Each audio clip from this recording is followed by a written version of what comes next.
might be in the wrong classroom. But yeah, I'm gonna tell you some stories about this area and things that happen here and the people who made them happen, people they happen to. But first off, I wrote my own introduction, didn't know I was going to get, so this has to do with why we're all here. Yeah, I was born in Willis and raised here. My family's been on the Minnesota coast for, I think, 7 generations now, murder in redwoods for the last six generations. And, me too. And so I'm the youngest of the 4th generation, and my name is Chuck Ross, unless, of course, you actually knew me back then. And those of you who knew me back then, what's my name, Alan? Yeah, that's it. I'm still Choppy. If you're comfortable with that, I just can't take a name like that out of the grown-up world, but that's what I left here with, folks. So, yeah, my first 20 years here, after high school, I had a really unimpressive academic career. I went over to the woods and bucking over on Elk Creek, and in sawmills. I was more comfortable in sawmills, worked there for a couple of years, and then I went out in the real world and became a pilot, and the rest of the say is fiction. So, yeah, all right, so back to this. Well, it starts more or less with Cuffey's Cove, so we'll just kind of go there. We'll walk through Cuffey's Cove, Greenwood, and ending up in Elk. And there's some other place names around and stuff we'll mention. How we all got here. Let's start with this. Who founded Cuffey's Cove? That's a pretty widely known story, and it's not exactly correct. So Francisco Correa and Nat Smith are sort of called the founders of Cuffey's Cove. And there's a couple of things wrong with that story. One is, it's the way the story is told. They're presented in a breath, as if they were partners, they came here, they founded a town, and all that. Nothing of the sort happened. First of all, I point out that Francisco Correa is 32 years older than Smith. They never met each other before they arrived here. They lived about a mile apart when they were here. We know they hunted together, maybe fished together, who knows what, but they weren't really partners in any kind of enterprise at all. And they left, there was no town. So it's kind of hard for me to consider them the founders, but they certainly brought the English language to this place, and Portuguese. Korea is an interesting story. Born in the Azores, a heck of a life. Born in the Azores, went away to sea. He first saw this coast in 1825. That's a really long time ago in our history, folks. I don't know if is that before the Russians? I need to know more about history. Anyway,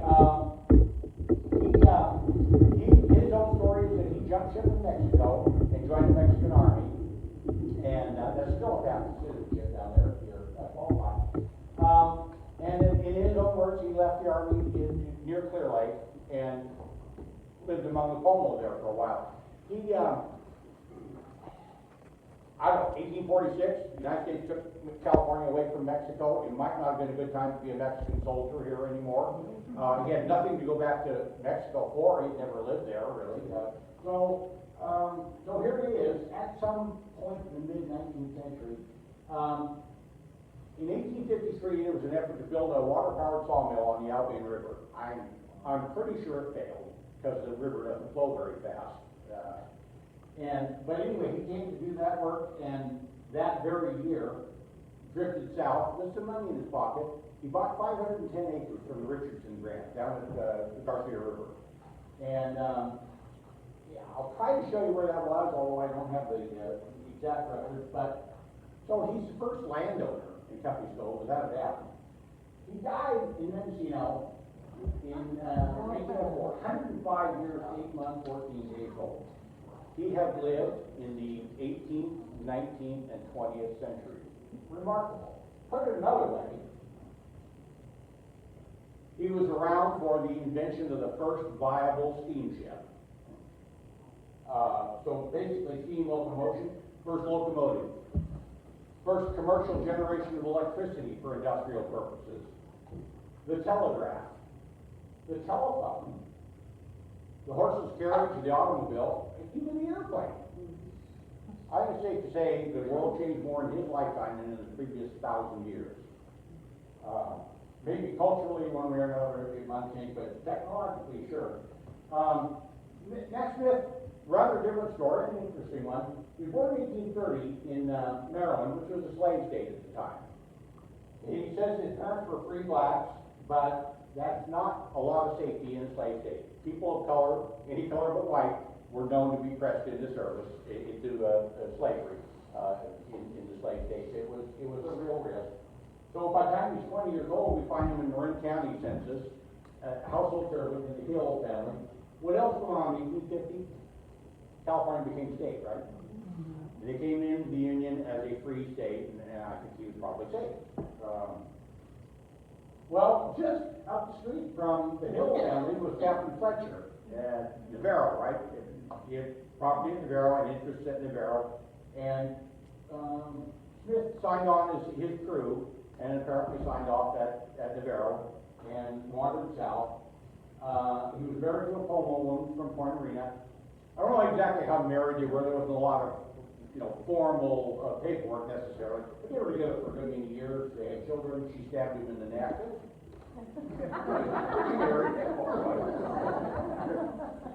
No scars. So they arrived separately in Cuffey's Cove. They lived separately near Cuffey's Cove, and they left at different times and went to different places. I think mostly he seemed to prefer the warmer climates, lived inland and hunted and fished. Died in Mendocino also. The name, where did the name Cuffey's Cove come from? There's some stories, right?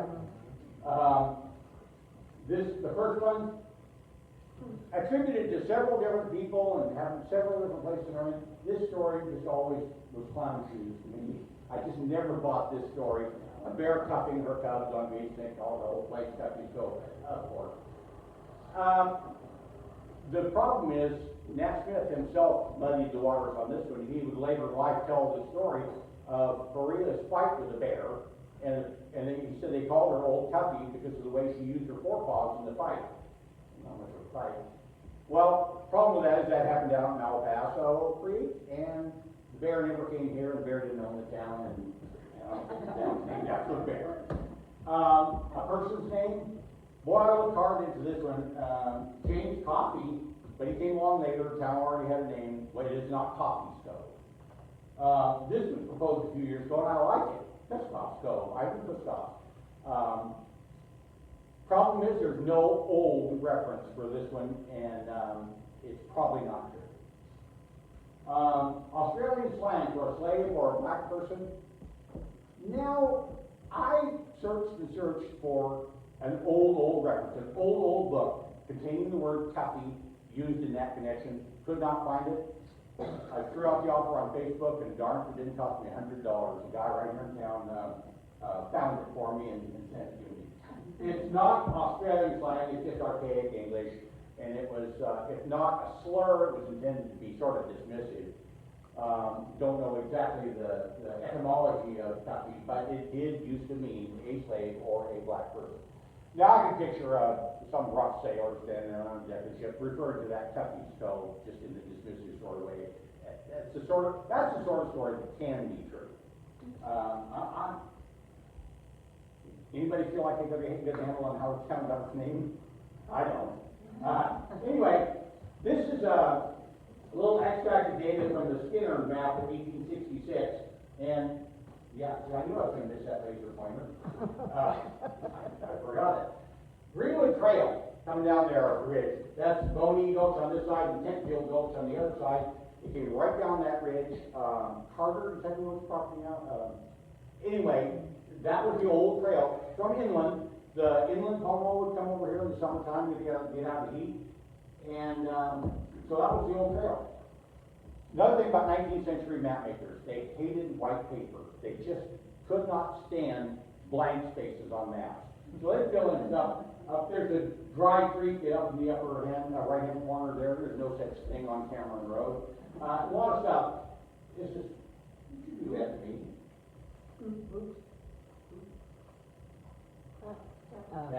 All right. Cuffey's Cove is not there, even though it's 1866, Cuffey's Cove is around a prairie. And yeah, Faria lived up there, and his 510 acres was mostly up the coast because Michael Donahue owned south from Laurel Cove. Smith lived down here at what the old timers, according to Florida Buchanan, used to call the Indian camp, the schoolyard. Homewood camp there, the ocean is bountiful there with all manner of stuff, all manner of reasons for them to come there. Good source of fresh water and all that, and that's where Nat Smith lived. Yeah, Donahue's house is shown there. Donahue Creek, now called Greenwood Creek, of course. And this is another map. I just drew this one up just to kind of show you this area in red was the cultivated part of the Donahue property. The flat, basically the first bench above the ocean. They raised livestock in the hills back of there, and I'm happy to say that the whole thing is still in the same family after all these years. The green down there, around Cove, that's the approximate, I think that was about the first 13 acres that Ellie White, and we'll hear more about him, bought from Donahue. So, I'll tell you that story. When did all this happen? A lot of you will be familiar with the Frolic. Baltimore Clipper coming back from China, went on the rocks up near Point Cabrillo, and that kind of put this area on the map. It was not widely known, it was a blank space on the map. The survival story following that wreck, and then the rescue and recovery and salvage efforts and stuff, opened this area up in earnest. So Smith and Faria, we have them in the Cuffey's Cove, Greenwood area by 1853. Also that year sometime, Greenwood brothers. Family tradition says 4 Greenwood brothers came here. William and Governor Boggs Greenwood moved on and lived and died elsewhere. James and Britt stayed here and homesteaded. I mentioned James Greenwood was only about 13, 14 years old in this year, so he was probably a ward of his brother, but he did homestead eventually, and I'll show you where that was before we're done.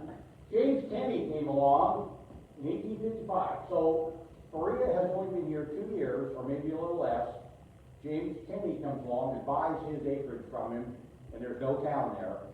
And Kenny, he was intent on starting a town.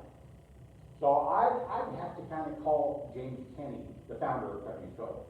He's also the guy who drove the stake in his heart. We'll get to that story. Michael and Catherine Donahue came along by 1858, homesteaded here. You can see their house out the back door. Osro Cliff, everybody gets his first name wrong. They want to call him Orso. All the books he mentioned in everything is OSRO. It's on his tombstone, it's on his legal papers. Cliff, about 5 miles south of east of here on the ridge that bears his name. And us old timers are careful to pronounce the T in Cliff. It's not Cliff Ridge. And we're cranky about that.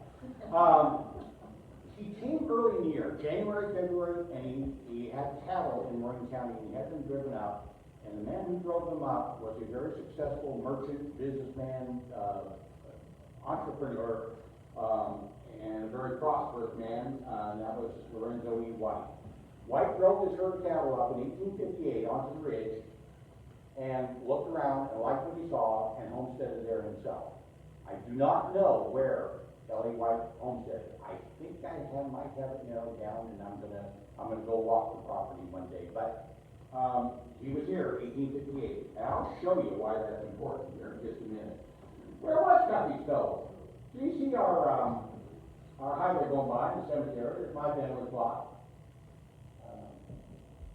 The last time I ever shot for real estate. You can just see it there. I don't have my laser pointer, but over there in the trees you can see that it's a Roth house now. It's the James Kenny house, and it's the last dwelling in Cuffey's Cove that still exists. The town, the plat, is about there along the coast road, and I will show you more of it in a minute. This next peninsula down was the waterfront. So there's the town. There were at least, I think there were 3 apron chutes and 1 wire chute. I'll show you what I mean by those things here in just a minute. They were off that rock That little channel there off this side is really deep. I mean, it's only 100 feet wide, it might be 100 feet deep. You can see from the rocks above, you can see the bottom looks rather like that as you go down. So, yeah, that's where it was. Well, don't know exactly when this happened, but maybe as early as 1870. They built a railroad here, a little narrow gauge railroad, from the head of the chutes there over to Laurel Gulch, where there was a shingle mill. Some historians say there was a sawmill in Laurel Gulch. I don't know if they didn't know the difference between a sawmill and a shingle mill, or if there actually was a sawmill. If there was it just like a two-man pit saw, or was it maybe an actual steam tower? Don't know. I yet to find anything concrete on that. Well, let's look at the town itself. It was an ambitious plan. James Kennedy had this drawn up by Savage, the civil engineer, and 17 streets. I don't think all of these were ever actually completed. I don't think all of these blocks were sold. But I just asked him earlier, anybody know the name of the street that he came in off of Highway 1 on? Louisa Street. Louisa Street, yeah. I don't know who Louisa was, but she was in Cuffey's Cove and Greenwood. I'm getting into Ancestry to see if I can find a Louisa in the background of perhaps being Kenton. All right. Well, let's place ourselves now on the U.S. timeline. What's going on? What's the world look like when all this is happening? Gold rush, by 1855, gold rush was over. People were still going to gold fields, people were still making fortunes, but it was over. And settlement in earnest. Civilization of the West was beginning to happen. Civil War. It was in all the papers, right? It wasn't like his main goal for his administration, but since they seceded from the Union before he was even inaugurated, it was kind of hard to press on to the main plan, which actually was Transcontinental Railroad. He had conversations with Grenville Dodge and others before they get back up here. Before his campaign for president, and wanted the railroad to go on a northerly route, so that new states coming into the Union would be more likely to come in as free states than as slave states. So it was a little bit of a political thing. So the newspaper equipment. This is from 1875. It's kind of late. This ad ran in Bay Area newspapers for a long time. There were 100 railroad time makers piecework in the Redwoods in Mendocino County, apply to West Evans, foot of Market Street. West Evans is a man almost forgotten by history. But, you know, the Central Pacific Railroad organized out west, and they built rails east, and the Union Pacific built rails west from Omaha, I guess. And West Evans sold nearly every single railroad tie from the ferry slips at Oakland to Promontory, Utah. He had to have been an enormously wealthy man by this time in his life. And he's an interesting story too, but anyway, West Evans, all but forgotten. The Golden Spike was driven into a special tie, and the plaque on that tie says donated by West Evans. Personally, I think that tie was cut in Laurel Gulch. Mile marker 35 on our highway. I believe I can't prove it for a moment. But anyway, West Evans was selling a lot of ties, and Cuffey's Cove was very important to him. And finally, the growing cities of the West, massive demand for lumber. You pull into a place like Visalia, Redland, you could sell lumber right off the back of the wagon, you know, and go home for more. Lumber, massive demand. Well, this is a great old picture. This is Cuffey's Cove, the waterfront district, from the deck of the schooner. And over here are two apron chutes, and this is a wider chute. So an apron chute is just kind of like a playground slide.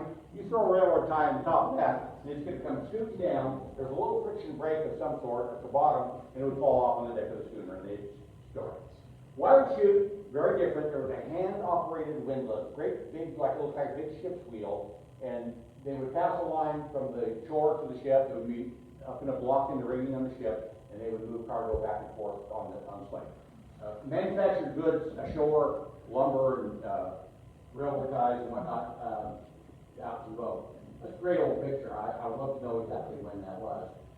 I'm going to talk about Cuffey's Cove and its significance for a minute. I'm going to start my story in earnest in 1875, and I'll show you the event that I think really got me rolling. But it was a busy port.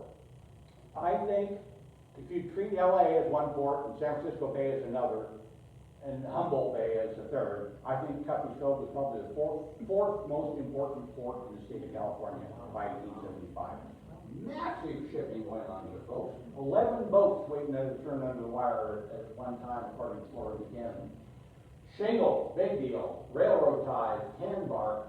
Tan bark, if you're not familiar, crews go out in the woods, strip the bark off tan oak trees. It would dry and it would curl, look like a little log, and they could either, later on there were mills here that would extract the tannin from it, and it was for leather making. Leather was an important commercial product in those days.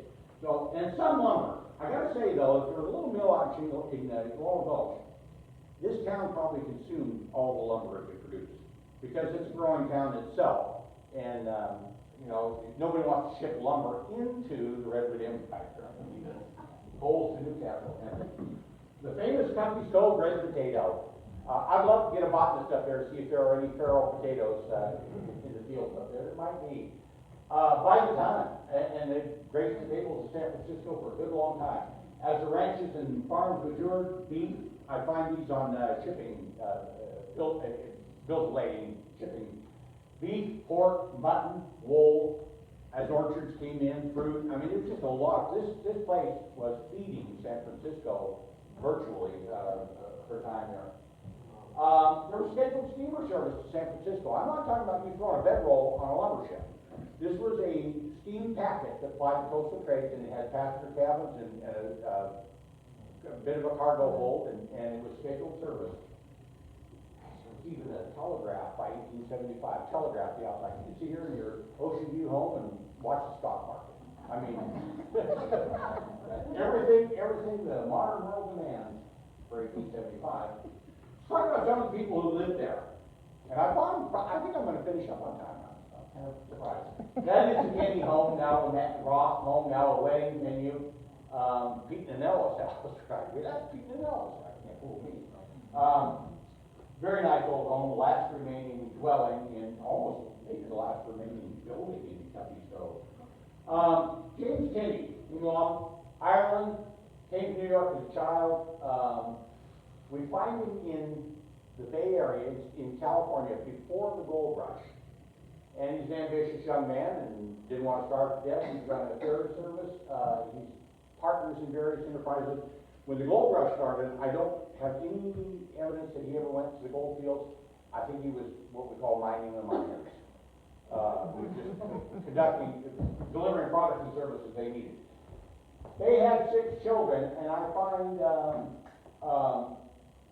living offspring from 4 of them. From 4 of their children outside this area, mostly outside this area. Here's the thing though, he seriously, at some point, underestimated L.E. White and effectively created the town of Greenwood and killed Cuffey Cove. And that's pretty much the theme of the first half of this little presentation. There were 2 Buchanan families, and Bobby and I were just talking about this. 2 Buchanan families at Cuffey Cove, brothers, and so Hugh married Mary Donahue. Well, remember Frank and Catherine Donahue, started Donahue Ranch, married their daughter, cemented a dynasty in this area. Now, I don't know that I ever met Donald Buchanan, but he's the one with living children. And I think he mostly lives outside the area. Do you remember him? Do you ever meet him? Yeah. I don't know. James J. Buchanan? Oh, heck yes. Yeah. There are 4 children, only one has living offspring. William was killed unloading logs down here at the log dump down on Greenwood Creek, while the rest of his team was waiting up here to start a baseball game. 1915. James Juck Buchanan was what you call a town character. He lived in a cabin on the back of our mother's property, just back next to the Donahue fence. He was a World War I veteran. He trained horses and mules for the Army. He's an interesting man. Drank a bit. And, yeah, so Chuck, he's a character. Walter Madsen mentions him, and, yeah. The other Buchanan in Cuffey's Cove was Colin Buchanan, and he married Mary McMaster, also a local family. So there's the other half of that dynasty. And I don't know, Alan, did you know all these people were cousins? And I didn't. A number of them, Yeah, I never really thought about it. They're just people, you know. He married Mary McMaster. They had 7 children, a little bit bigger family. Sonny Hughes is kind of a sad story. The bridge on the Navarro River was condemned and was going to be rebuilt, so a ferry was running for a while. He arrived there too late in the day to catch the last ferry. He was turning around to go back to Albion for a place to stay. Horse backed him off the bank and he drowned. Not very common for people to know how to swim back then. That's just remarkable today that it was true. Even living next to the ocean, not land. Son Coley, we remember. Coley began most of his life in transport with horses and then with motor vehicles, but he married Ellen Forsberg and they bought the elk store and they ran that until about 55. Walter Matson returned to town and Coley retired and passed away. I just remember he was a very angry man. Then I was a dumb kid. Okay, and then Flora and May. Flora and May was kind of quiet. She was kind of like a Victorian spinster sort of a character, and Flora was just a spark plug. And anything the town was doing, she was into it, up to Burgle or whatever. She, with Yerga Matson, co-wrote this book, and I recommend it. They have it at the visitor center. You know? No, it's at the Matson Mercantile. Okay, Matson. Okay. Oh yeah, that would be his. Yeah. I recommend it. It's not a very long book, but it's a lot of good stuff. Who else we have? John S. Kimball. I think Kimball is completely outside the area. I've never met a Kimball descendant or anything. Turns out to be a really important person in the history of Cuffey's Cove. Show you why. So, in State of Maine, like so many of the early migrants to this coast, State of Maine, the architecture here used to show it. We find him in Mendocino in the 1860s. He came up as early as 1863. He came up to Whitesboro, Salmon Creek, and clerked for L.E. White. Clerking back then doesn't just mean selling buttons and ribbons across the counter. He did the books for the company and all manner of stuff. Learned business in general. In 1869, he married L.E. White's sister, Helen Naomi White. And then the following year came down here to Cuffey's Cove, went into business with the people in the shingle mill, and most of all, guys, went to shipping business. He started building ships and operating ships. Schooners initially, steam schooners later. They had 5 children, living offspring from 3 of them, and none of them, I've never known anybody to be a descendant of them. But every one of their children had a ship named after them.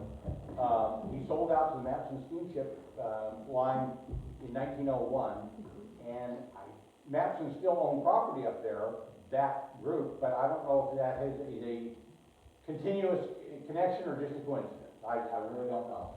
Anyway, John S. Kimball, being the brother-in-law of L.E. White, but not having the same last name, that's useful. Person of White stature need to be very careful in negotiating, wanting to buy land or anything else, known to have deep pockets.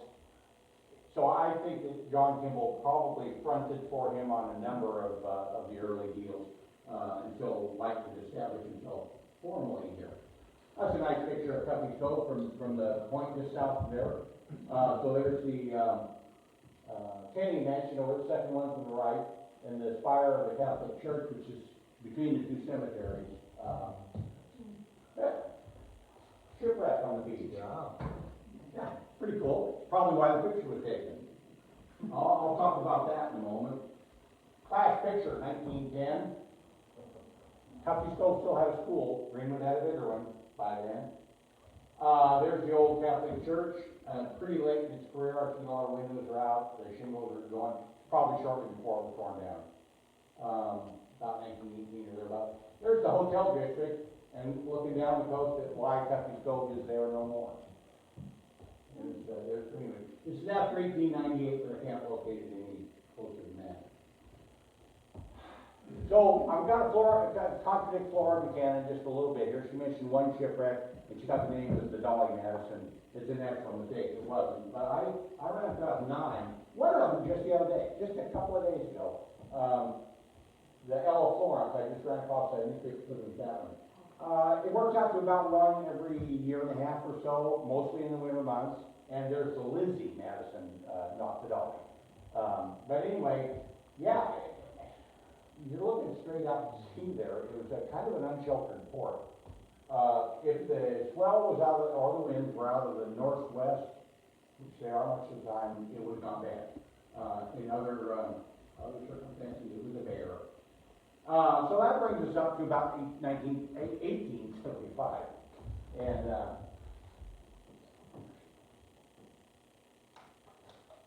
so, what happened in 1875 is darn important.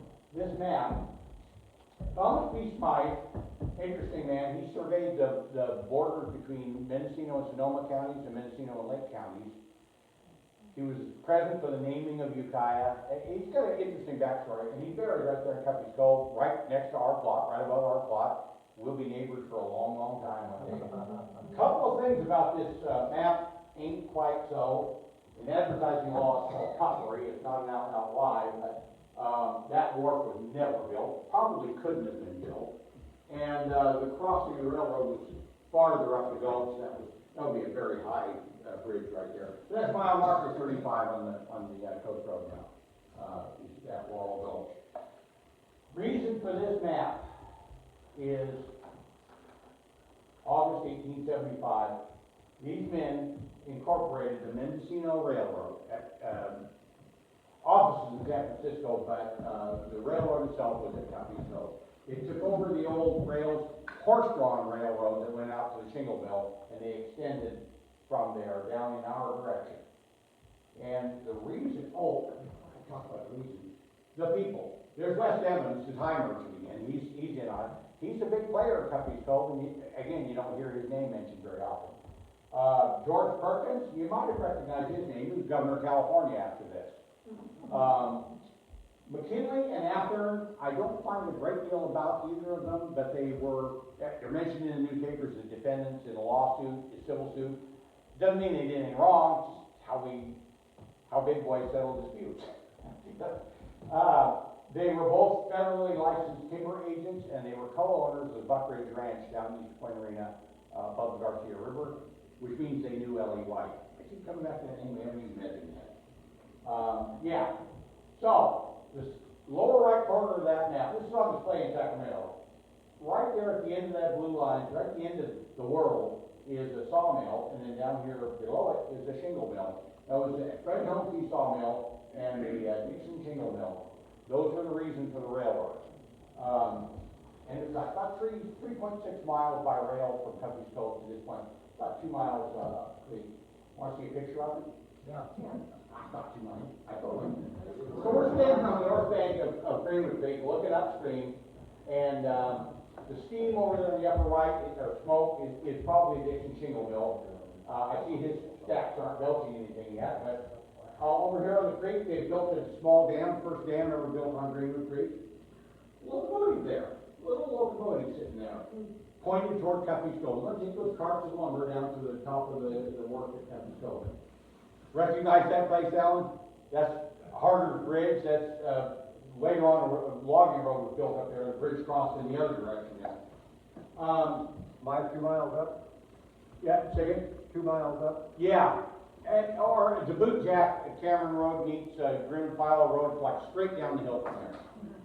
And it's just a rocky bench. John, you and I hiked up there last year? Yeah. Or 2 years ago, I think. Yeah. Nothing much there anymore. All right, so we're going to follow this railroad and talk about it. So, Rodney Phillips, by the way, was first postmaster of Greenwood.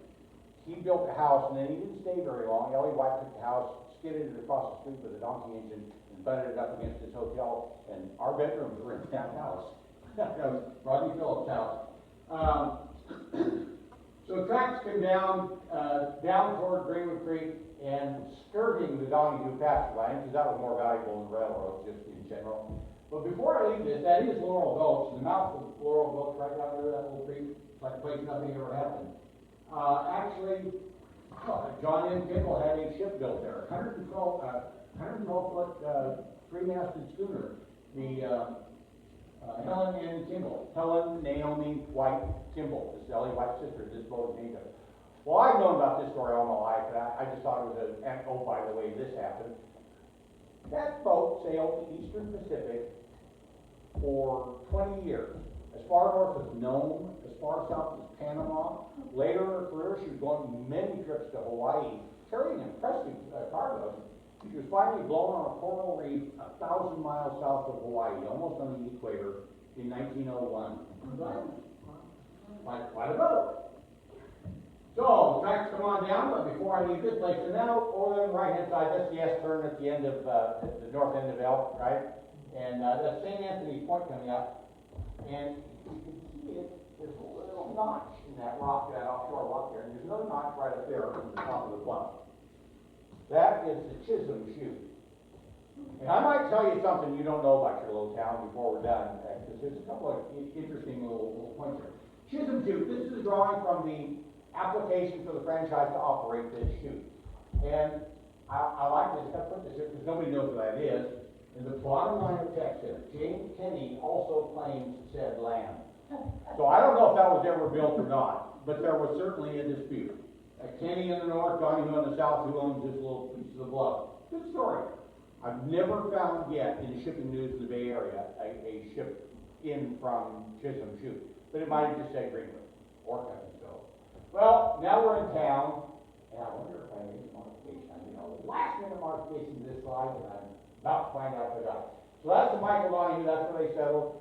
It pleases me more than I tell you. That whole property is still in family hands. It went from Donahue to McMaster to Mitchell, and that house was not too long ago, it was jacked up and a concrete foundation put under it for the first time. It sat untreated redwood on bare dirt for 100 and something years. I don't know if the house is as old as 1858, but Kate Doherty, the last of the Donahues, was living there when we were kids. So, through back to town and turns up Greenwood Creek from across from the substation, more or less level run up to the Helmsy sawmill after. And I was told by old timers that track was built half on trestle. Just figure of speech, but I've tried to crawl through the brush and follow that right away, and they're not wrong. There's not much excavated dead up that way. I think Johnny and I walked 100 feet one time on it. Before I leave this slide, the timbers on the rock down there next to you, right in the middle. We'll talk about those in a minute. Let's just have a look at some of the stories of Cuffey's Cove, because it was a pretty bustling little burg. So this is the earliest newspaper mention I could find of it, October 1865. So what, Civil War is over. Construction is actually beginning on the Transcontinental Railroad. And where do they get the ties? And looky here, many 20,000 railroad ties will be shipped out of Cuffey's Cove this fall. That number is going to get eclipsed, completely eclipsed. I'm going to sit down a minute. And yeah, that's 1865. That's pretty old newspaper clipping. This is kind of a sad story. Flora Buchanan in her book mentions 2 homicides in Cuffey's Cove. This is one of them. It was a spurned lover, a case of mistaken identity, a rash shooting, a manhunt, and a regrettable hanging. and nobody's any happier at the end of it. That was kind of a sad story. This is my favorite. Young John Donahue, about 13 years old, found about 3 feet of a mastodon skull. Eye socket, upper jaw, teeth, and I think I know within 100 feet or so where he found it. The rest of the skeleton's probably still there. You wouldn't want to go digging, you have to put the ground back like they found it, but yeah, so that's out of the Reno newspaper. We're getting noticed elsewhere. This one kind of puzzled me for a while, and then I realized what it was. This is a lighthearted, frivolous account of a damn tragedy. The camp up there at the sawmill up the creek in 1882, after 2 really wet winters, about half the camp slid into the creek.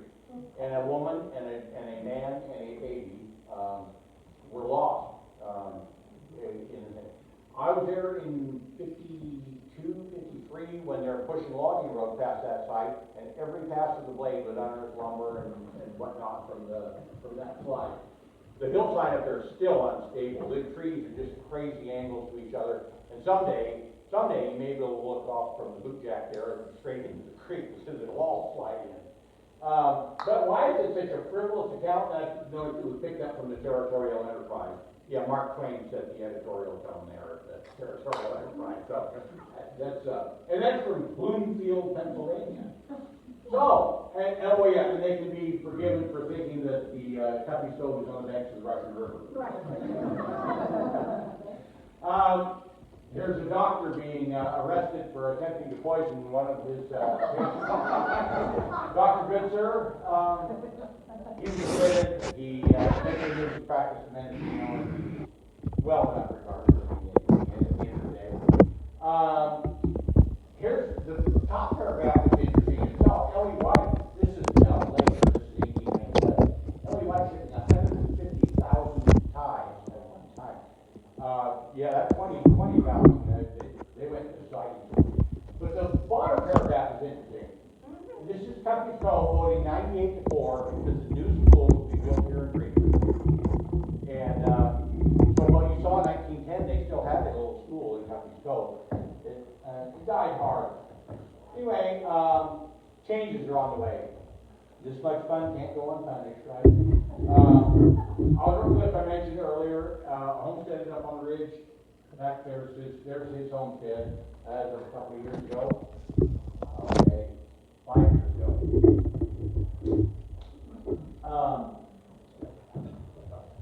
I mentioned that Ellie White drove the herd of cattle up there for him. And why did Ellie White have enough interest to stay and homestead himself? This is looking down Elk Creek from within a mile or so of where Ellie White homesteaded. Timber. Now this has all been logged. In this photograph, this has all been logged within the last couple of years. This isn't what Ellie White saw. He saw old growth virgin redwood as far as the eye can see. And you turn over here, look straight across the creek, and it looks just like that. You look up the stream, and it's 3 or 4 times a billion board feet of prime redwood. And it's just laying there. It's unclaimed at the time he's there. Unclaimed by who? We could have that talk, but as far as he's concerned, Ellie White was not the kind of man to believe it was lying on the ground unclaimed.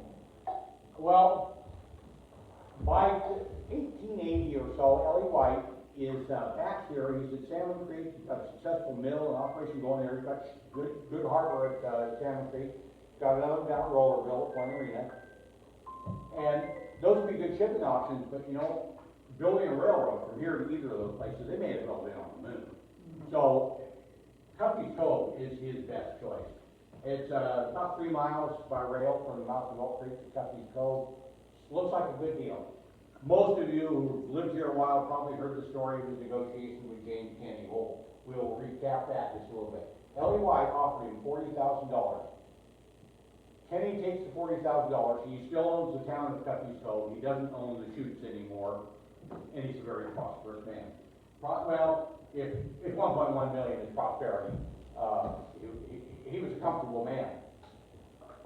He underestimated Ellie White.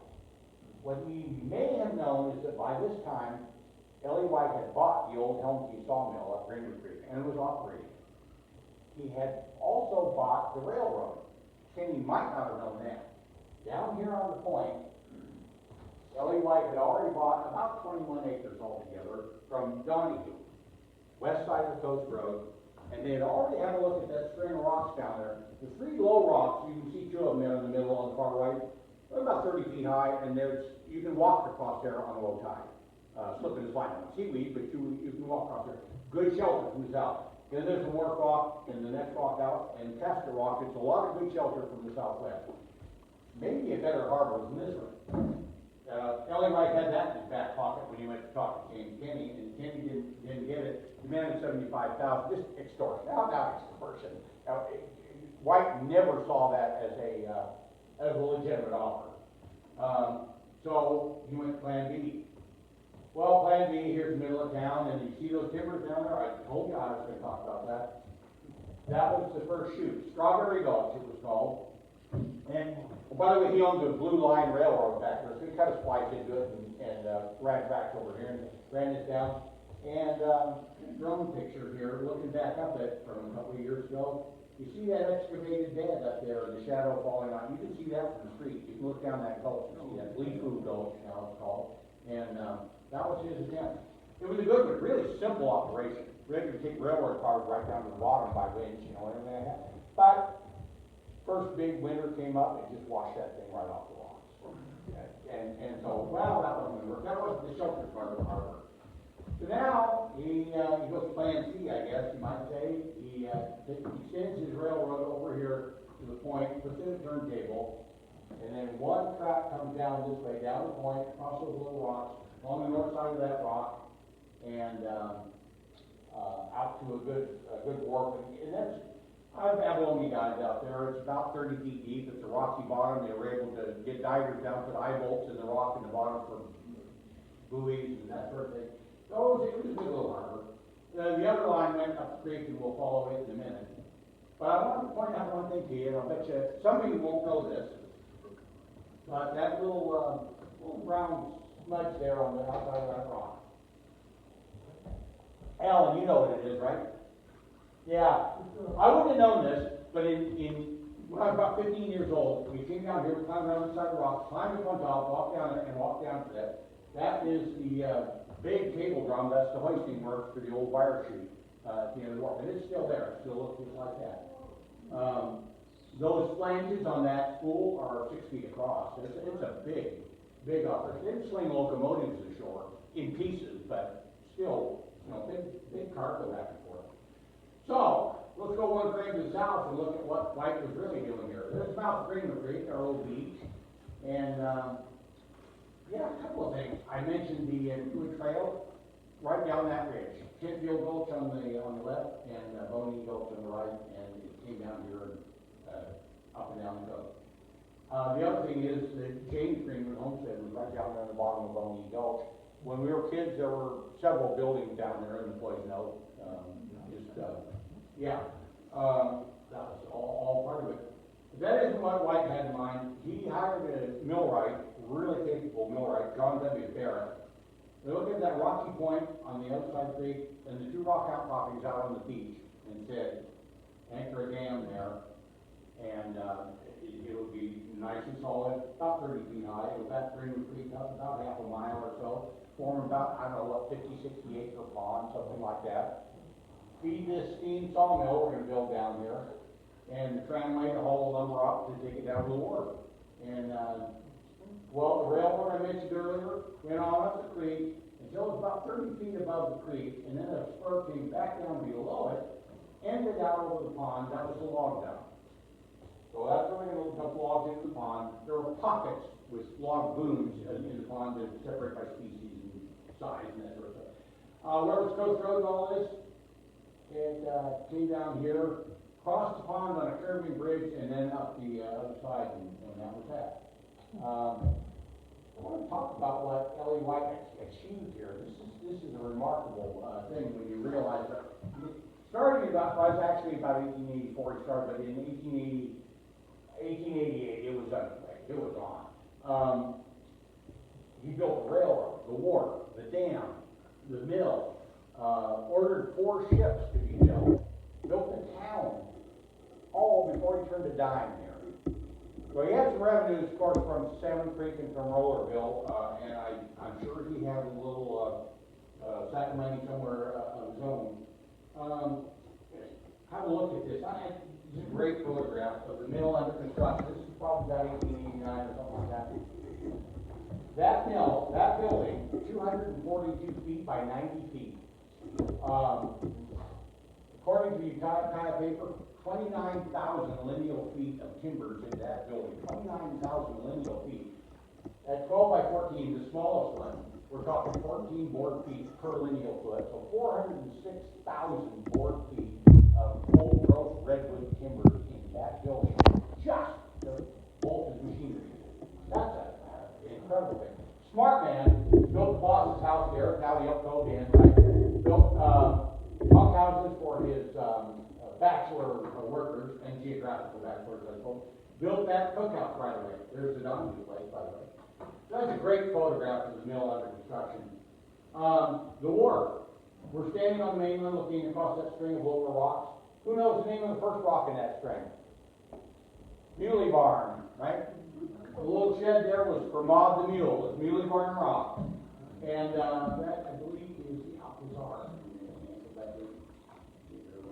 The dam was a good deal longer than most of us think. Big dam, it was wooden construction, and then the upstream side of the space was concrete, mortared, about half an inch thick. We used to play with that concrete down there when I was a kid. The first company store they built, about 1890, I'm not so sure, it was advertising in the paper by 1887. It was open for business. There's that same locomotive again, and we're going to talk about that locomotive here a little bit. I don't know if he said that. This was the company hotel. The first postmaster built this house across the street. You know where the old hotel is, the visitor center. It was just immediately north of that, and it was facing the other direction. That bay window was facing east. When he left town a year or so later, Ellie White had the house. A donkey engine skidded across the street and butted it up against the boarding house section of his hotel, and that became what was called the annex, the hotel. My bedroom was the one that there too. There it is. Oh yeah, but I also slept here, and I slept in that. 68 bedrooms, the wife can find yourself the one, right? Mom never knew where to find us. So now we're going to follow the railroad for a ways, and it's up out of the canyon now. You can still see the old excavated grade where it's coming up out of the canyon there. Probably on down south, farther south. You recognize the light up there. But I'll let you know this. That's the Greenwood homestead over there. Later called Boney Ranch. I lived there for a couple of years. I don't know if I ever saw an original building up there. I think they all dated to some later time, but I did eat Pat Pears and apples over at Greenwood's own trees. They're probably still bearing fruit. On farther down, getting okay, so down here, now it starts excavated bed along the top of the cliff, and it's going to head up Elk Creek. But before I do this slide, see that rocky point coming down, that trail coming down? That is Uncle Abe's Landing. And I've been there. Yeah, I used to be down there. Uncle Abe's Landing, I just thought it was an anecdote. I never thought it was significant until I started looking at the San Francisco Shipping News. For 10 years, ties and tan bark mostly come out of there. Utterly unsheltered landing out there, right off that rock. I mean, there's some good skippers. Oh, and by the way, up in the upper right-hand corner is the last sawmill built at Elk. That's a Greenwood Lumber Company. I worked there for, well, that picture of me up in the top of the show that was in that. Yeah, Uncle Abe's cabin was down at Elk Creek, and I lived right next door to him. I can't be long head, but anyway, here comes the railroad along the top of the bluff there. About 180 feet from the rails to the ocean. Across the North Fork, Stevenson Bridge, and on up Elk Creek. And let's look at it on a map. So I mentioned the Helmke sawmill right there. You can see the boot jack up there where Cameron Road comes in, Greenwood Road right directly above it. And then the Cliff Homestead is down here. The building is there because there is still at least, there's two buildings there that I know of. Don't know for sure where White's Homestead was. I think it was a little bit further out the ridge, based on a couple of things. So, the first railroad was built from Cuffey's Cove to the Helmke sawmill. Along comes Ellie White, and he's going to build his own show here, and he owned that railroad by this time. So, as soon as he had his wharf in, then Cuffey's Cove was no longer of interest to him. He could tear out that part and reuse the rails. And I believe that he cut some of the timbers for his sawmill at the Helmke sawmill, or some of the lumber for part of his construction at the Helmke sawmill while he's still open. History doesn't tell us much about that. The newspapers don't tell us much about it, but that's how I do it. So, but at some point he was able to abandon that entire railroad and build his little wharf. and reuse rails up the creek, down to the log dump, and then down the coast, and up Elk Creek. In about 1909, they started laying track up Greenwood Creek, and don't know how far exactly, but and then that will be finished later on. First, though, we'll go chronologically. We'll follow Elk Creek and Alder Creek. So you got Irish Oaks down here, Irish Beach, there's Bridgeport Landing, there's Elk Creek, the big and the S-turns and everything like that, and we're right where we left off. So we'll go up here to, as the creek rose up, the railroad went on a very gentle decline down into the canyon, and they came together right there. Camp 1, kind of a sunny spot. The Galettis, when they owned that property, had a hunting camp out there. It was a very nice place. But I suspect that Ellie White was deceived by that lagoon there at the mouth of Elk Creek, thinking he was going to do river logging, floating logs down the railroad. Not going to happen. By the time you get Camp 1, you can jump across the creek without wetting your shoes. It wasn't going to happen. So he hired their own rafter to build a dam there. They backed up a little bit of a pond. And then, of course, by the way, while they're there, they did do some logging in the South Fork of Elk Creek. Sometime after they logged that, there was a massive slide up there. Some people say it was a 1906 earthquake. I don't know that for sure. But it made a lake on the South Fork of Elk Creek. It's still there. Nobody visits that lake. I've been there. The tracks were pushed on up Elk Creek to Camp 2 was established just below the Sulphur Fork. So, okay. Cold Springs Lookout is up about here. Just for comparison there. From Camp 2, they extended on up to the gap, the divide between Elk Creek and Alder Creek, and then they went back and started logging out all these other tracks. There's a little side note, I think they built about 30 miles of mainline railroad, but these little side trips, they would lay the tracks in there and then pull them up when they were done logging and use them in the next go. And some of the rail was pretty beat up by the time they were finished.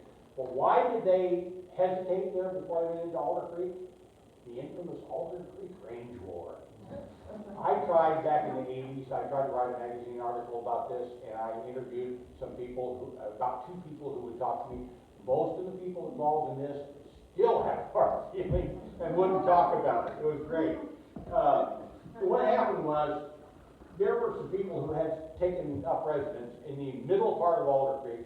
That's kind of wide and open, sunny. There's some good farmland or ranching land up there, but not all of it.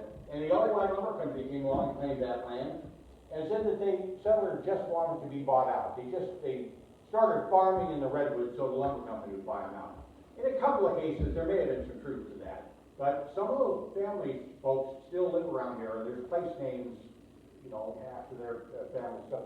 So some of those people were sincere about homesteading up there. Well, the government announced finally that the survey of Mendocino County was satisfactory and it was open for homesteading. And the land office would open at 8 o'clock in the morning on a certain date.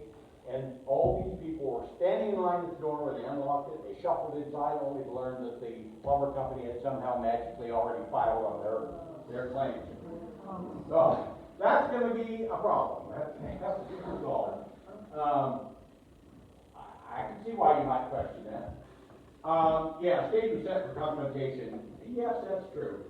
So Fred C. Drew, we'll talk about later, running the LA White Lumber Company by this time, hired guards. Frank Drew was a San Francisco attorney.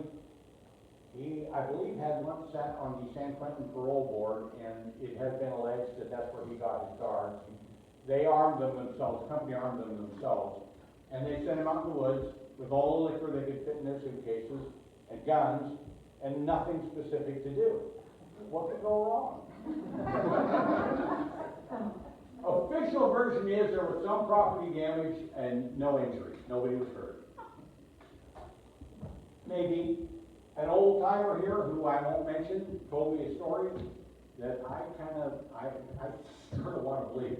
But one of the settlers out there, the man worked for the woods, worked for LA White Lumber Company in the woods, and she stayed home and worked their property, or worked their claim. And one day one of those guards went over there knowing the man was at work and went over there bent on some mischief or other, and she shot and killed him. This is the story I was told. And when her husband got home, they moved the outhouse, dumped him in the pit, dug a new pit for their outhouse. And still there, head down in their outhouse. I don't know, I can't prove that story. There was nobody who would be missed, and that's the story I could tell. Anyway, what happened was, they became a problem for the loggers. They're out there drinking and being paid for doing nothing, and it was a mess. So they summoned them back into town, they sent a railroad car down, to get them, and when they got in here into town, the local townsmen jumped out with their own firearms and disarmed these guys. They paid them off, put them on a steamer, and back to San Francisco. That was the end of that. So, by 1907, it's a contest over timberland. That seems pretty benign. By 1911, it's open war. And armed men on Alder Creek. I wish I knew more of this story. It's a great one. 1912, the land office decides in favor of the millionaire lumber baron and against the bunch of small squatters. Those of you who are surprised, feel free to raise your hand. Late 1919, it's in the courts, and just because Frank Greenwood is contempt of court doesn't mean he lost his case, folks. This book, anybody ever read this book? James Chase, California Coast Trail, rode his horse from Orange County, Cove, down to Mexico, and then turned around and rode back all the way to Oregon. And he rode through this area, and he had a detailed journal on it. It's an entertaining book. It's available free online. It's PDF, so. Anyway, he's got a chapter there. He's crossing Alder Creek and was accosted by one of the settlers and heard this story. Well, okay, so finally it's been adjudicated. It's been settled in favor of the lumber company. They built the railroad down that gulch, split up at Alder Creek. One branch goes up Alder Creek, up the main channel, all the way across, up the North Fork, up Parish Gulch, down Alder Creek, all the way down around into within sight of the ocean, around the west side of Adams Ridge. So they pulled the logs down that railroad all the way. I mean, Yeah. It wasn't for lumber, for the log. Yes, exactly. No Yeah, big no. yeah, and I'll show you that in a few minutes. But yeah, it was. They were hauling the logs to the mill, dumping them off at that log dump down there on the pond. Yeah. The last one there that disappears out of the picture went up across Mountain View Road and just over the hill into the upper Garcia River watershed, and that was the end of the track on Alder Creek. Some place names out there on Alder Creek, and this is all landlocked, private property. It's hard to get out there. But Salsig is where the whole thing came together, and Camp 11 was the big show out there. At some point later on, after E.B. Salsig had left the company, they moved the operations of Salsig upstream to a sunnier spot called Manzanita. I think I can show you Salsig though, from that hillside, looking this way, looking to the lower left. So it tracks out the lower right, go to the mill. The one in the foreground with the flat cars, that's up the North Fork. If you went left on the bridge, you go all the way up the main channel of Alder Creek and all the way up to Mountain View Road. Down to the right, you're going downstream Alder Creek. That is Salsig, that's the company store up there in the upper right-hand corner. And it even had a post office. Yeah, Manzanita and Salsig both had a postmark. So I just include them as a place name. You know, they were formalized. This is 1911 or thereabouts that they had a post office. Well, before I leave this slide, I want to point out 3 tributaries to Alder Creek: John Creek, Tin Can Creek, and Nye Creek. All parallel, north-facing canyons around the edge of the fog belt. Those are redwood rookeries like none other. Redwood just grows thick. It's infested with redwood out there. So those are going to be a big player in this whole thing. Now, finally, we're talking about Greenwood Creek, and that was the end of the show. It's a little bit more confined watershed between Greenwood Ridge and Cliff Ridge. And you remember the Home Sawmill, and the 1909 rails came up, really rough part of the creek right in there, on up the South Fork, up the main channel, and Russian Gulch, and then all these lesser gulches out here. End of track, though, was over there at the far right, Procellino Ranch. You still see the end of track there. The camps were lettered here, where they were numbered over on the other side, just to avoid confusion. And, there were more, but Camp D, Johnny, not O, I got that wrong when we were talking. Camp D and Lanahan Gulch. Yeah, so some place names out there from the Helmsley Sawmill. The old station was just a rocky end of a ridge. It was a horrible place to go on. Maple Basin is not that section of Greenwood Creek, even though the Maple Basin Road goes down there. Maple Basin is actually that little amphitheater up on the side of the ridge. And it too is a redwood nursery. It grows thick and fast up there. You logged up there not that long ago, right now? I opened the road to, Yeah. Devil's Kitchen on that ridge, Yeah. and then you get up on that ridge and you can spit through. Yeah. It's steep. So USGS is calling it Cliff Ridge, not Cliff. Cliff, yeah. If I say Cliff, I apologize. No, I mean USGS is listed. Oh, yes, they do. I'm sorry. They came into town, asked somebody who lived here for 15 or 20 minutes what the name of the ridge was, and it was called Cliff Ridge. And they went there. Us old gray heads would have said in grade. No, it's been officially Cliff Ridge for a long, long time. There is no cliff up there. I've been everywhere up there. There is no cliff. It's cliff. The gulch is on Greenwood Creek, Lanahan Gulch on the north side, Carpenter off Cliff Ridge, Barn Gulch, Valenti Gulch, Simpsons or Simmons, and I can never find anything in writing about this one, but it was very high trestle across that gulch, and it's not visible from any public place. You can't see that unless you get down into Greenwood Creek, that gulch. Where Valenti Gulch and Barn Gulch you can see from the road. Well, changes are coming. Again, I promise you there will be more.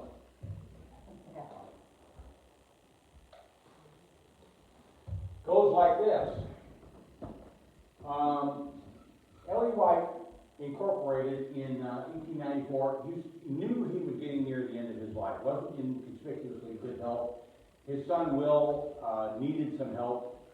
I don't mean to pick on Will White. My grandfather was pretty merciless in his book about him. But even White's own friends, John Tate and others, had to testify in open court that they had never seen him draw a silver brass. So he was a troubled young man and the heir to a very wealthy man. White set out to protect him. Ellie White died down at Casillero in 1896, and he left everything to his son Will White. By the way, the stock ownership, I think it was, I don't remember how many shares there were, but Townsend, Wilson, and Tate got one share each, and Will White got the rest of the marbles. Well, Ellie White had a daughter named Helen E., married to a Dr. Paddock, and she sued for her share of it. I think I would have too. And I don't know what the beef was between them, but it was acrimonious apparently. And so she sued for her share. And before that could even be settled, Will White died just 2 years, 3 days after his father. And this started all over. He left everything, in this case, to help his wife, Helen Pauline Ramsey White. Helen P. So now we got Helen E. is going to sue Helen P. and that's going to be played out in the courts. Well, Helen P. White hired San Francisco attorney Frank C. Drew. He wasn't just a competent attorney, he was a well-connected attorney. He was with Campbell and Metzen. The senior Campbell had left the firm and became a judge in San Francisco, seeing a trend here. and so they're going to prevail in court. He also worked for the governor a couple of different times. He was a competent man, no doubt about it. I don't think my grandfather liked him, but he was a competent man. John Tate was the lumberman on the crowd here. He actually ran the company here with a series of managers and ran the company while the rest of it got wrangled out in court. Well, Judge Campbell, surprisingly, found in favor of his junior partner and awarded everything to Helen P. White. She then married her attorney, Frank C.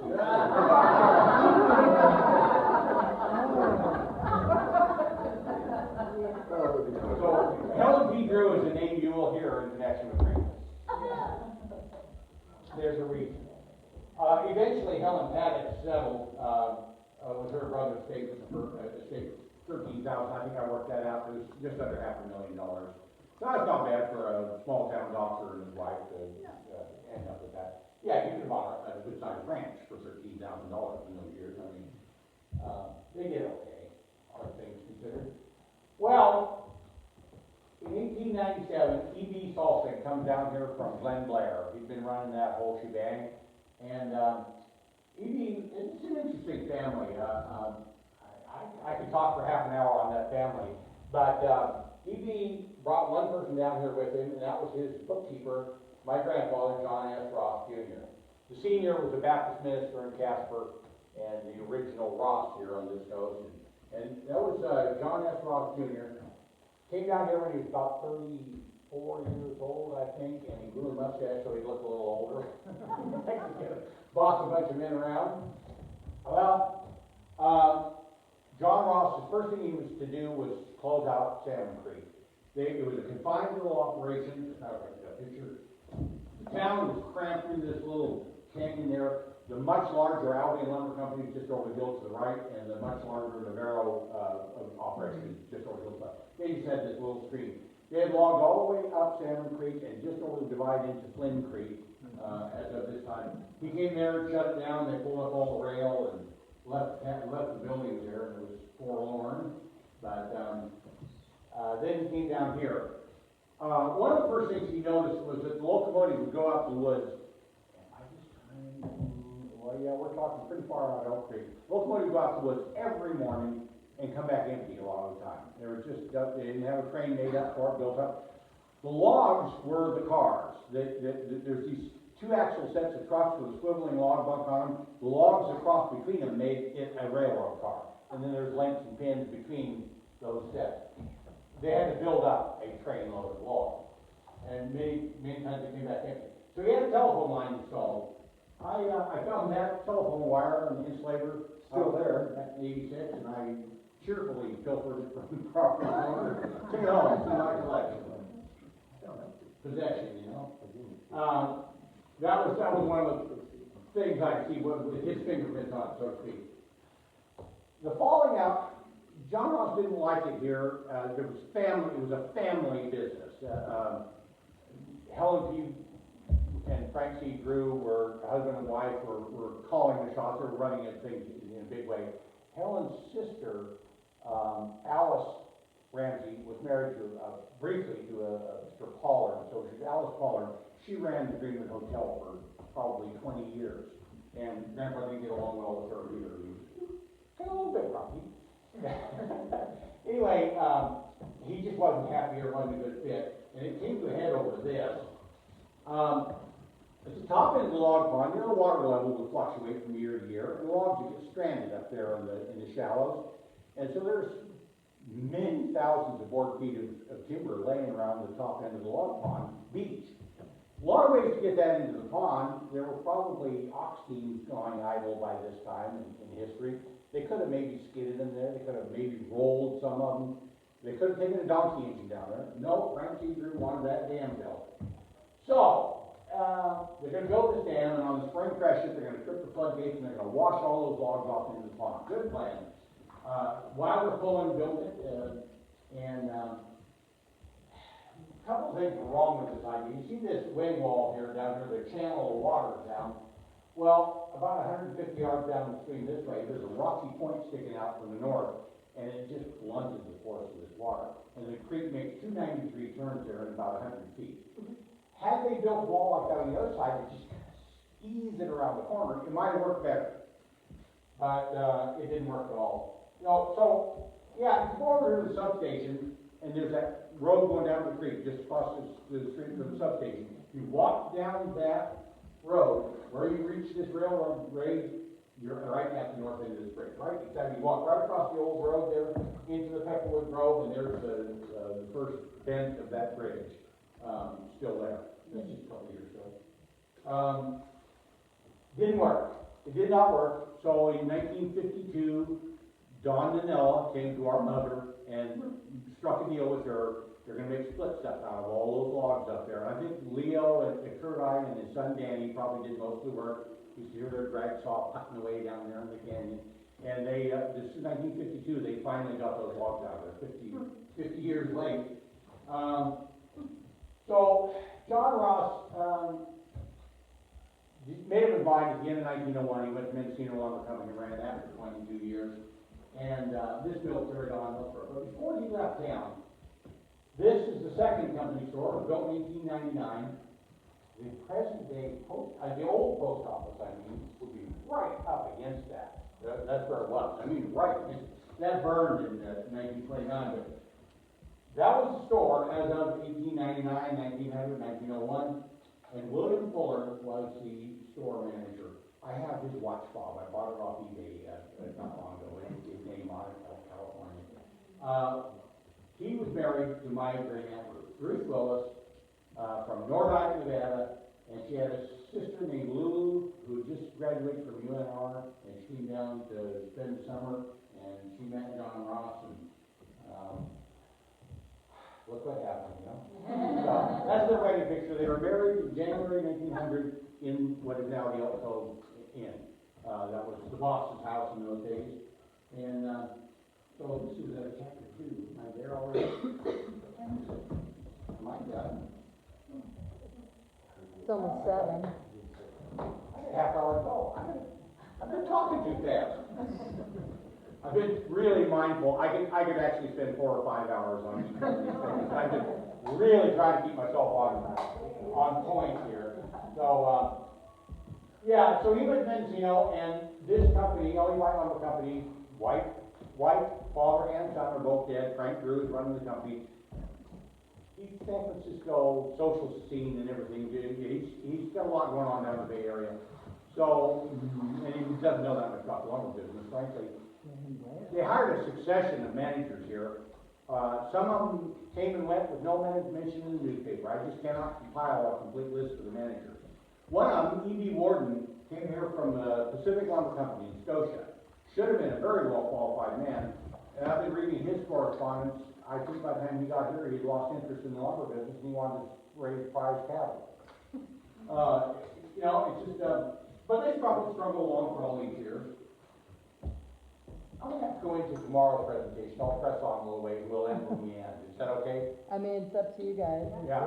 Or we can end y'all and go home. I'll drink the rest of my coffee myself. All right. So, big changes coming.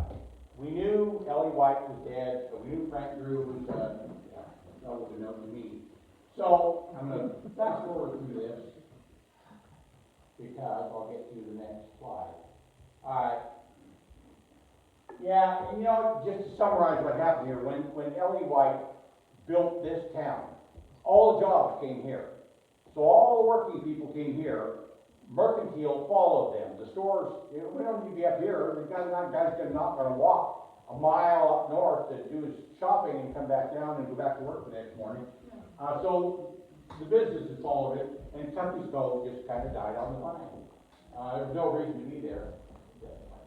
Frankie Drew, and so now Frank C. and Helen P. Drew are getting ready to retire. They're getting their panels on they can stand. He's 55 years old. It looked to me like he's maybe a little overweight. He maybe wasn't in great health. He was, and he kind of had it. He's dealt with elements pretty Greenwood. By the way, there is a story. I won't mention any last names because people still live around here, but one of the patriarchs of that part of the world is said to have walked into town, walked into Frank Drew's office, stuck a 10-gauge shotgun up under his nose and said, "When the shooting starts, I'm coming for you." The bloom was off the lumber industry, maybe, and they're done. They made their fortune. So they incorporate the whole thing under a single umbrella now for the first time ever, because the railroad was one corporation, the mill was another, even though one person owned it all. 83,000 acres of timberland, a lot of it long off, to be sure, but 83,000 acres. Now that, folks, is from one map that used to be in our possession. I'm not sure where it is now. One map showed 83,000 acres. In other words, 123 square miles of land. That was big. And see, what else on the inventory there when it's offered up for sale? About 30 miles of mainline railroad, those sidings don't count. There were 2 shade-geared locomotives, the H.K. Porter, the Dinky, here in the yard. There were 3 steam schooners as of 1916, the Alcatraz, the Helen P. Drew, and the White Squirrel. Tomorrow's session we'll talk about what happened to all the rest and what became of all this. There was a sawmill, there was a bark mill, tan bark. for tannin to make leather. Hotel, saloon, store, about 40 or so company houses, company ranch. If I say ranch to mean a ranch house, a barn, some outbuildings, some corrals, pens, loading chutes, what have you, make a complete ranch, it was actually free. They owned the Cliff Estate by then, the Boney Ranch Farm, and Shigley at Elk, later called Herrick Ranch and later called Blue Gates by the Ornbaums. These were all three complete, very nice ranches, but the acreage was contiguous and it was all one owner, so it's by company ranch. They fed their entire workforce with their own cattle and gardens and all that kind of stuff. As a matter of fact, one of Grandpa's complaints about this company was there was company store, company hotel, company saloon, and it was said by the working men that they brought in one payroll and used it over and over and over. And he didn't think that was a very good way to do business, and he may have been right about that. It's kind of like the coal mining towns in the back east. So, this is a big enterprise, folks. There's a guy who knows more about the Illinois White Lumber Company than I do, but he won't talk to us anymore. I said, David Spore. I wish he would. He refers to it as a vertical monopoly. They own the ground where the trees grew. They own the crews that cut the trees. They own the railroad that hauled them into town. They own the mill. They own the lumber yard where they were dried. They own the wharf where they were loaded on ships. They own the ships. They had facilities in the Bay Area. They had a big plant over in East Bay that made everything else you can make out of redwood. They made door parts, components to put wooden doors together, and window muntins and rain gutters for houses, stuff like that. Barrels, pipe, redwood pipe, sort of like you make a barrel, and you wrap it with heavy gauge wire and tar it.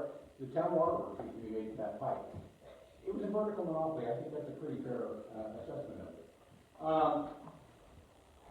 Goodyear family. In 1916, they were in lumber business in a big way. Tire and rubber people. They're a very prosperous family, and they were mostly up in the Northeast and in the Big Lakes. But in the South, they had a big yellow pine and tung oil facility in Picayune, Mississippi. Tung oil used in making paint. It was all run by Lamont Rollins. Interesting man too. And Ole Miss has a big collection in their library on him. I would really like to get back there and browse that collection. It includes correspondence from Greenwood. Very capable man, very, very highly respected and well liked. He was twice appointed to positions by the governor of Mississippi and once by President Hoover. He was the president of the Christian Science Church and running this lumber company. He was a busy man, high-paid personality, I suppose. He came out here to run this. The agreed upon price was $3.5 million. In my opinion, that was too much at that time to pay for the company and the timber, but it's a stone bargain for the 83,000 acres. Less than $1,000 an acre. We could talk about that. That was the price. They, by the way, they leveraged the purchase. The Chicago bond market picked up most of the funding, and so they got out here. The mill is now 25 years old. They rebuilt quite a little bit of it. The big thing they did, the big visible thing, for docents wanting to date a photograph, the big visible thing is there were two little puny boilers, hissing steam kettles on the west side of the mill. Before they arrived, they put a big boiler up on the right-hand side, the east side of the mill, single stack instead of two little stacks. That was the visible thing. They built a new company office. That's the present-day visitor center. 1916, 1917. I'm not sure what information you have, but about this time. As an afterthought, they built the town post office. They attached it. It's just a little off that. They built company houses up in the north end of town. The Harbor House is first, and then the next three to the north side. These are all company executive houses. So let's just have a look at the whole scene here. First off, this is a good place. Let's just start over at the intermission point tomorrow. Right. Did you want to see if there was questions too? I don't, or are you going to do it at the end? Let me just go through this part and then. Cool. And then, Yeah. Okay. When White went into business here, he ordered 4 ships. So in 1886, he got the Greenwood and the White Pearl. The following year, they delivered the Alcatraz and the Alcazar. In 1904, they added the, come on, there you go, Helen P. Drew. Guess where it got its name? At 306 tons, the Helen P. Drew was a little bit bigger than the other four ships, so Commodore Henderson transferred his flag to the Drew, and that was what they had. Until 1907, they sold the Greenwood, and then the Alcazar was wrecked up at Shelter Cove. So now they're down to three. So they motored along with three steam schooners for a while here, and 1917, they sold the Whitesboro, and then the Alcatraz was wrecked. And if I mentioned it was wrecked, it was the only shipwreck I know of at Greenwood. What happened was, Captain Arthur Krause left the moorings up there long after dark, and headed off, cleared Casket Rock, and headed for just off Shore Point Arena and steamed straight into Mile Rock. Crushed into her cutwater, started her timbers all the way back to the rubber boats, and she was sinking on a level keel. They abandoned ship. During the night on this real gentle swell, you see, she drifted up hard against the beach, and there she lay. Mill crew went out, threw all the lumber overboard, while other people pulled it out of the surf and haystacked it on the beach there. So David Spohr told me that that boat out there behind it, that was a crew going out to save a shipment of butter from a Greenwood creamery bound to San Francisco. And Helen P. Drew was in town at the time, so that got put aboard the Drew and completed its journey. And that was that. The about 1920, they bought the Phoenix. A boat with a real history. It burned to the waterline twice. The second was a boiler explosion, only 2 survivors. And the wreck turned over and drifted upside down. It was finally somebody got aboard it about 100 miles off Monterey, screwed an eye bolt into the bottom of the keel, and they towed it upside down to San Francisco and rebuilt it as you see it there. A lot of other flagships called here in those years, though, because they had only the one boat. I have a picture of the Casper, the steam schooner Casper, tied up here under the wire. The railroads, it's kind of interesting, a couple of interesting stories, and I think I'll stop and take questions of it. This was the first locomotive on scene. I know it looks like a Monopoly engine, doesn't it? This is a 1876 Baldwin rod engine. It's called an 040. There's no wheels on the pilot truck. There's 4 drivers, and there's no trailing truck back under the cab. 040 configuration. Not a lot of tracking effort. She was not a real good, powerful locomotive. But she was ordered by West Evans, the time merchant, in 1876. Baldwin locomotive, Broad Street plant, Philadelphia. She was rolled out the doors about 3 months later, and West Evans is bankrupt. And he doesn't take the thing. Well, bankrupt is not the same thing as being broke, and it's certainly not the same thing as being poor. Ellie White took delivery of this locomotive in 1876, and he had it delivered to Cuffey's Cove, where Ellie White was not. He wasn't doing business here, but he delivered this locomotive to the Mendocino Railroad. I don't know did he lease it to him? Did he actually have some fingers in Cuffey's Cove by that time? It's a good story. I'd love to know the answer. That locomotive, I'd love to know who those people are in there, because that's probably some of the people I mentioned. Maybe the only photograph in existence of some of those people. That locomotive, sometime after 1909, when the railroad, the lower track was built up Greenwood Creek, this thing toppled off into the creek, unnoticed by the newspapers of the day, and it lays there still. I have a piece of one of the driver wheels, and the rest of it, well, there's the boiler, and there we're looking at the left side with the firebox and the boiler going off under the box there. That's still there. The cylinders and most of the drivers were pulled out a bunch of years ago, but it's all still scattered down there. The next locomotive is also kind of an interesting story. This is the Sausalito, the one spot. It was ordered by the North Pacific Coast Railroad to run from Sausalito up to Cazadero and up western Marin County and western Sonoma County. And it wasn't a good fit there. They didn't like it. Originally it had a two-wheel pilot truck and 6 drivers. They sent down, after 2 years, they sent it down to Union Iron Works and had it reconfigured as a much more common 440. 4 pilot wheels, 4 drivers, and no trailing truck. It was brought to Salmon Creek. I have a picture of it in Salmon Creek, lettered, still lettered NPC Railroad, and with this old main line, this spark arrestor. This one is different. It is said to have toppled off the rails out up the creek somewhere and still lays there. And Ralph Bean told me precisely where, but Ralph Bean couldn't read a map well enough to direct me there, so I have not found it yet, but it's still close way out there. 1873, that's an old locomotive. This one was down at Rollerville. I don't know that it was ever here, but it was the only white locomotive down at Rollerville. This was just out the under the lighthouse road. Well, what's interesting about this locomotive is that it survived the wartime scrap drive, and it was on public display in Southern California in 1960. Now, I've had a conversation with the world's leading authority on these Cape Porter locomotives, and he says, I lost it. I don't know where it went from there. It may still be in somebody's shed down in San Bernardino. I would love to know that was so. There was a famous dinky, and this was a little yard engine, another little 18 Porter. The rail fans refer to it as aesthetically challenged. It wasn't a very pretty locomotive.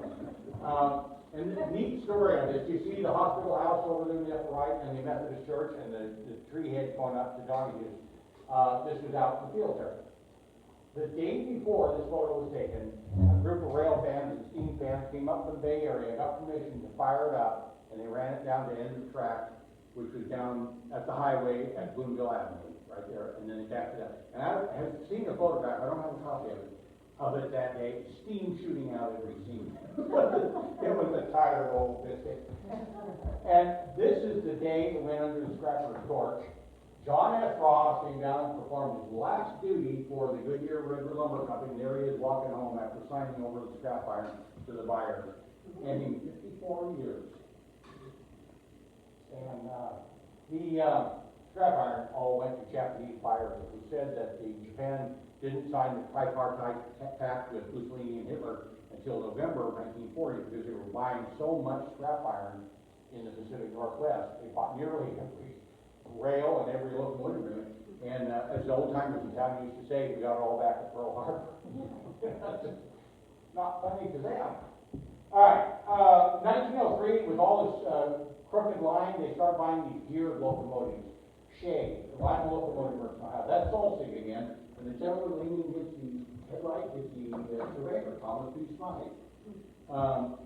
This one arrived on scene, numbered 139, and lettered Campbell after the judge who gave him the whole shebang. And then he realized who his real boss was, it got renamed Helen B. Drew. And then at some point it's said to have been number 1. Maybe that was when the original one fell in the creek. And later, though, when it's like number 5, it was 5 o'clock. Scrapped right across the street in the yard here in 1940, June 1940.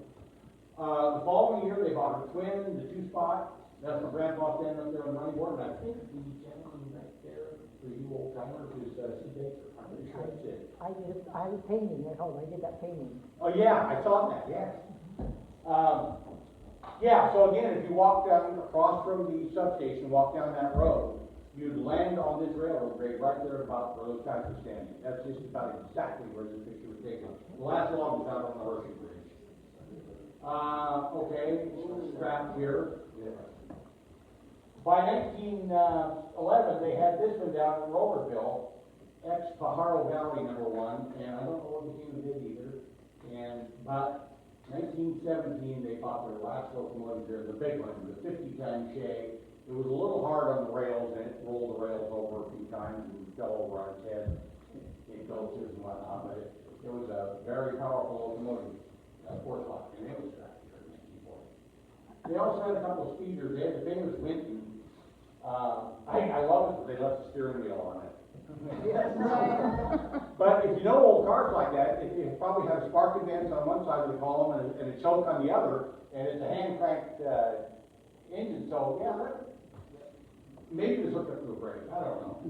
Anyway, I don't know what became of it, and they also had a 1909 Oldsmobile. Here it is on Camp 11. Really similar configuration, pulling it from me. Look at those wheels, though. I found that on the beach a few years back, right just down behind me, so the North Beach on the north side of the board. there's probably a 10-foot deep layer of scrap iron down there at the bottom of the cliff, because the locomotive shop was right on top of the cliff. You didn't, And, let's see, you didn't take it, did you? no, I didn't. Kidding. But if I felt like carrying it back up the cliff, I would have.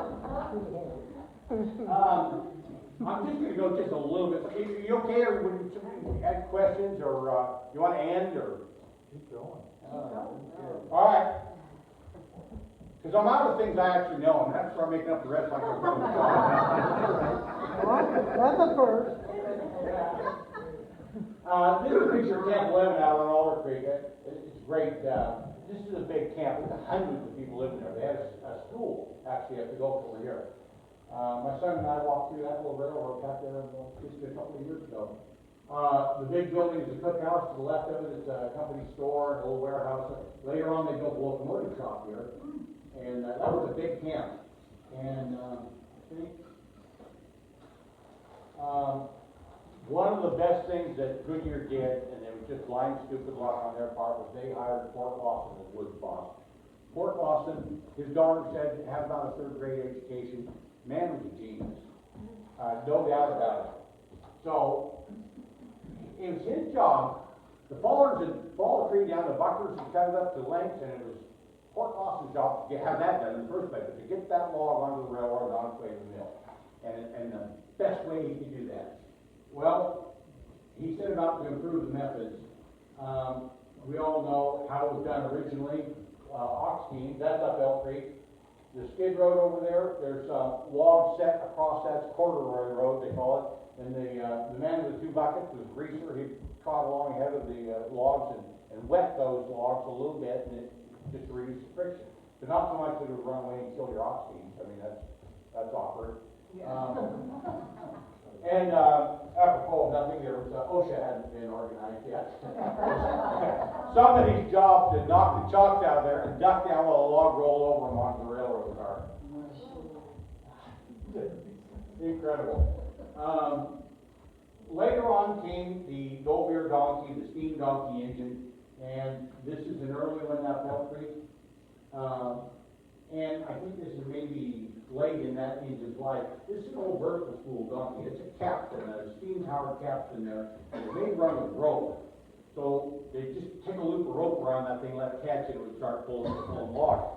All the chair. I think that engine, that donkey engine you can see, is just getting logs down the bottom of the Gulf. I think there's a bigger one out the bottom of the picture with this cable pulling a turn of logs all dogged together. And when they pull it back up, there's a thing they call a canoe. It looks like a dugout canoe. And they throw water for the donkey engine if necessary, or the log dogs, they throw them back. I mean, stuff they had to haul back up and get hauled back up. And, Sam McCants became the Woods boss, and another man was not a great deal of education, but again, very, very good at what he did. And his daughter, Mabel, talked about him sitting on his porch out at Camp 2 on Elk Creek, looking at the steep gulch across the way and figuring out how he was going to get the logs out of that gulch and down to the railroad,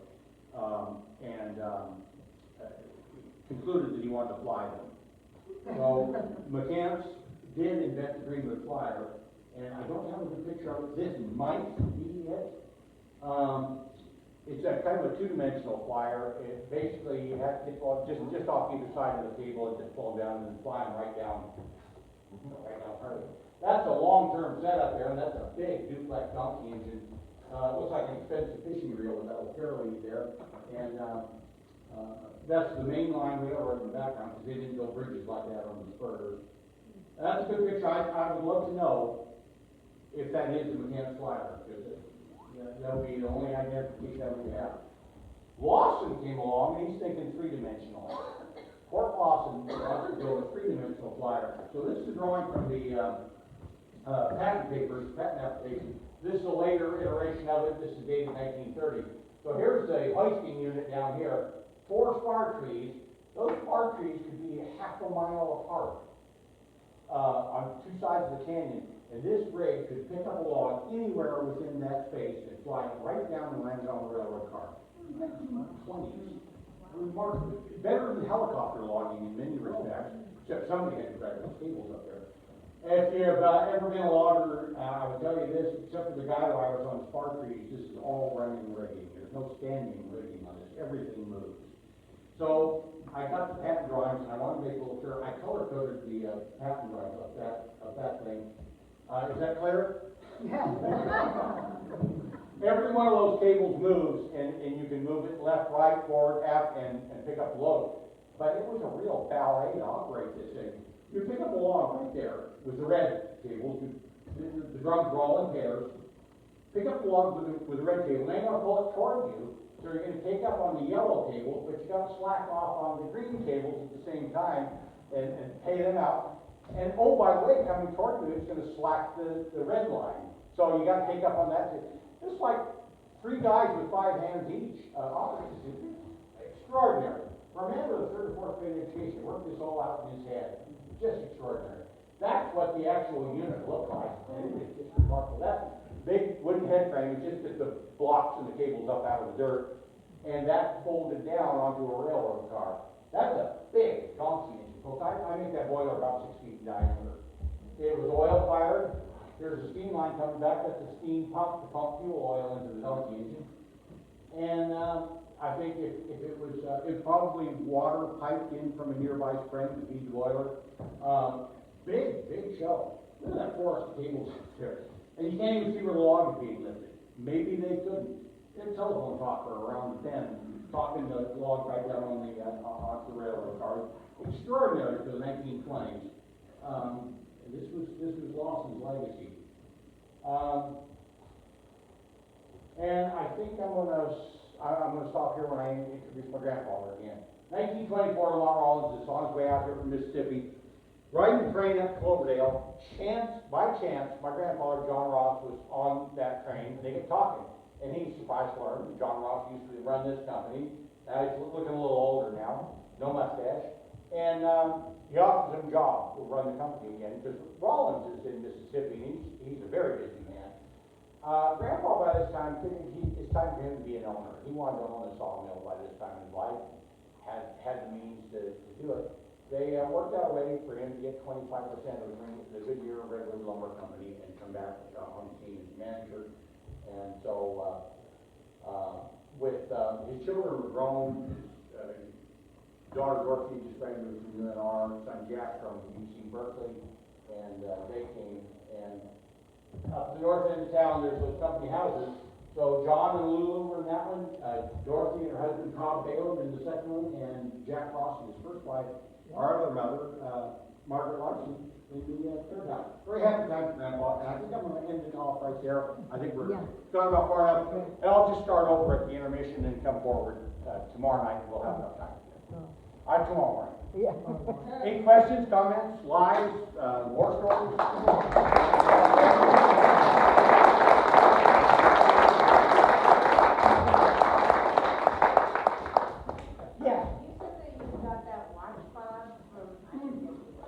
Yeah. It said elk on it, so I was kind of curious at what point did we call green in the beginning and then it was elk was. Yeah, that's a really good question, and I don't think there's a clear line.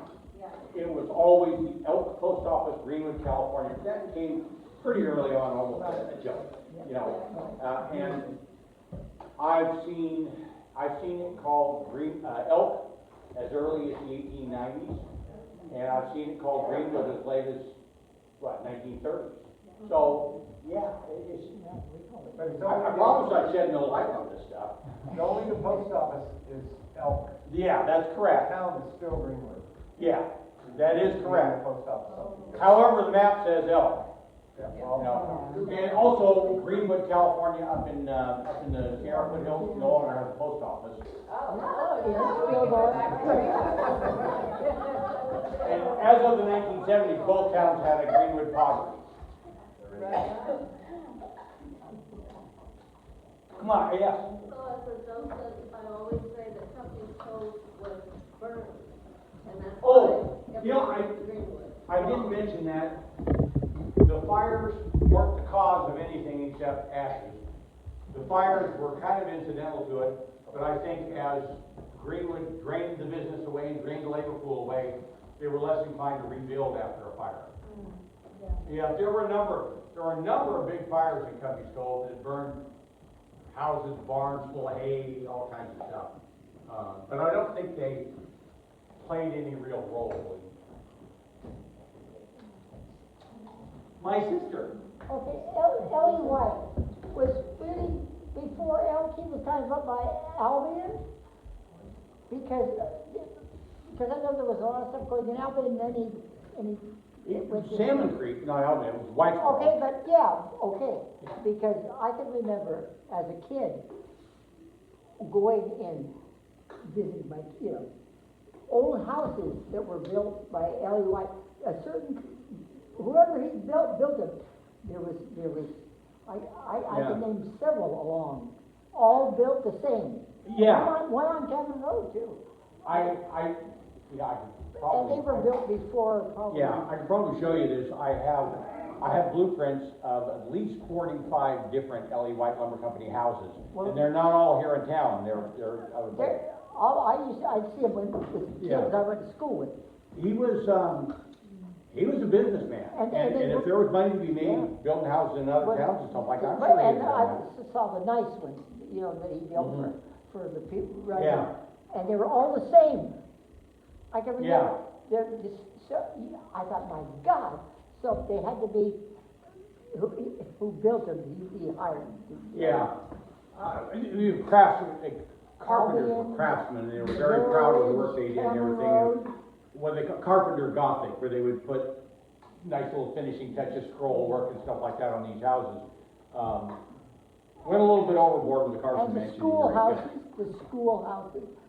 Elk, Mhm. Manchester, Puerto Rico, all built Oh, yeah. the same, all the I'm same. still looking at, because I remember reading about the old Greenwood School here, but it's quite a bit bigger than the one that still stands in Manchester. It was quite a Well, bit and the one in Puerto Rico, but they were all built the same. bigger. Yeah, and I have a thing in mind, and I'm trying to find it in the old timers' recollections and stuff, that the one here in Greenwood was built by a contractor in Anderson Valley for $500. But they were I all, they can't all find were just the same, they were the same. Yeah. Yeah, you know what, we just take this down for a minute, and I will show you,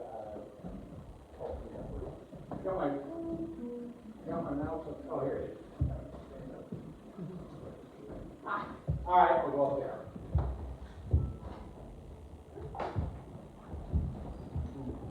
Nobody lived in their house, yeah, yeah. Yeah. Cool. Yeah, did you,